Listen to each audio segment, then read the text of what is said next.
Welcome to your own channel mission brief. आज हम बात करेंगे भारत की एडवांस्ड मीडियम कॉम्बैट एयरक्राफ्ट यानी एमका की। ऐसा फाइटर जेट जो भारत को रक्षा क्षेत्र में एक नई ऊंचाई पर ले जाएगा।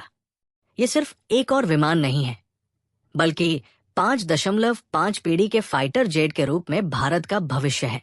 तो आइए जानते हैं एमका कैसे 5वीं पीढ़ी के विमानों से आगे है और क्यों ये भारत की सबसे बड़ी उपलब्धियों में से एक है।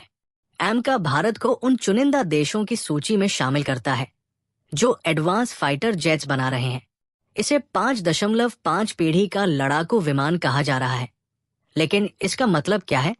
5.5 पीढ़ी के जेट्स को परिभाषित करने के लिए कोई एक मानक नहीं है, लेकिन इसे 5वीं पीढ़ी के विमानों की क्षमताओं को और बेहतर बनाने और 6वीं पीढ़ी की तकनीकों की झलक देने वाले विमानों के रूप में देखा जाता है। 5वीं पीढ़ी के विमानों की कुछ खासियतें हैं, जैसे stealth, super cruise, advance sensors और बेहतर एवियोनिक्स। लेकिन 5.5 पीढ़ी के विमान इन सभी क्षमताओं को अगले स्तर पर ले जाते हैं। एमका में ऐसे उन्नत मटेरियल्स का इस्तेमाल होगा जो रडार से बचने की क्षमता को और बेहतर बनाएंगे। इसके अलावा इसमें एआई आधारित सिस्टम होंगे जो डेटा को तेजी से प्रोसेस करके युद्ध के दौरान ऑटोनोमस फैसले लेने में सक्षम होंगे। एमका के डिजाइन में स्टेल्थ का खास ख्याल रखा गया है। ये दुश्मन के रडार से हर कोण से बच सकता है, जो इसे F-35 जैसे विमानों से भी ज्यादा सक्षम बनाता है। इसका इंटरनल वेपन्स बे और भारी हथियार ले जाने की क्षमता इसे J-20 जैसे विमानों से ज्यादा फ्लेक्सिबल बनाते हैं।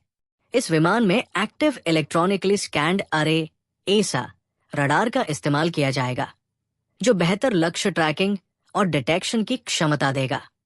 एमका के 2 इंजन इसे ज्यादा पावर और भरोसेमंद बनाएंगे, और इसकी सुपर क्रूज क्षमता इसे मुकाबले में सबसे आगे रखेगी।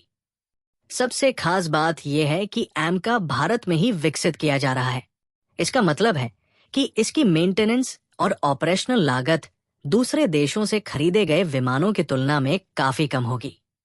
इसके अलावा इसका अगला वेरिएंट यानी MK2 6वीं पीढ़ी की क्षमताओं जैसे ड्रोन कोऑर्डिनेशन और एडवांस्ड इलेक्ट्रॉनिक वॉरफेयर सिस्टम के साथ आएगा। मिशन ब्रीफ पर बने रहिए।